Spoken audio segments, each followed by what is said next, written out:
मां जो जेॾीमहिल वञण लाइ कोशिशि करे त इंसानियत खे खपे त उते सब्र करे इन्हनि जे लाइ सोचे त ही क़ाफ़िलो वञे पियो त हुननि खे छॾे ॾियो त उहा अॻिते भले वञनि, तव्हां सब्र कंदा वञो। जे क़ाफ़िले खां अॻु तव्हां निकिरण जी कोशिशि कंदा, न सम्झंदा, चवंदा ही भले पोइ हिते हुजनि असां अॻिते हुजूं, पोइ आख़िरत जे बारे में तव्हांखे पोइ सोच थियणु खपे। जेको अहिड़ा कमु करनि था पोइ आख़िरत में वञण खां पोइ बि बसि उहो सोचनि था, उहे उन्हनि खे रुॻो इहो सोच हूंदो जेके हीअ असांखां अॻु निकिरी विया आहिनि, हिननि खे छॾे ॾियो त दोज़ख में हले वञनि, बसि इन्हनि खे पुछा बि न करो, छॾियो सभु बाबा तव्हां अॻिते विया आहियो, तव्हां अॻिते वारो रस्तो इहो अथव। पोइ मुला रुस्तुम ख़ान अचे थो क़ुर शरीफ़ वटि अची वेहे थो ऐं दस्तगीर बादशाह खे चए थो, गौस पाक दस्तगीर बादशाह, जॾहिं क़ुर पढ़िजे थो या पढ़ाइजे थो त इंसानियत जेकर ॿई बि बीठो आहे या कुन पासे में वेठो आहे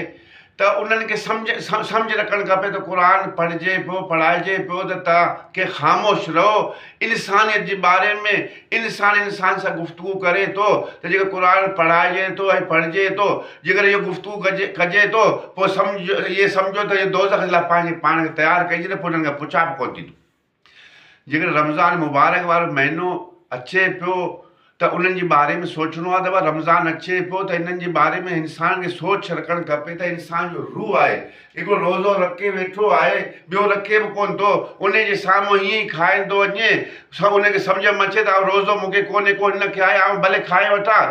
लॻे थो त आख़िरत वारो जेको मेवो, जेको जन्नत वारो मेवो आहे, लॻे थो इहे हिते ई किसो पंहिंजो ख़तमु करे वञे पियो। अहिड़नि माण्हुनि जो अलाह खे पोइ ज़रूरत कोन हूंदा, हिननि खां पुछा बि कोन थींदो त तव्हां रमज़ान जे एतिराम कया या इंसान जे बारे में तव्हांखे सोच हो या न हो, पोइ हिननि खां पुछा बि कोन थींदो। पर अहिड़े टाइम में निकिरी वेंदा दोज़ख जे बारे में, अहिड़े टाइम में वञी गिरफ़्तार थींदा त हुननि खे सम्झ में कोन आयो त असां कयासीं छा, असांखां पुछा बि कोन थियो, पोइ हिनखे पुछा बि कोन थींदो ला इलाहा इल्लल्लाह मुहम्मद रसूल।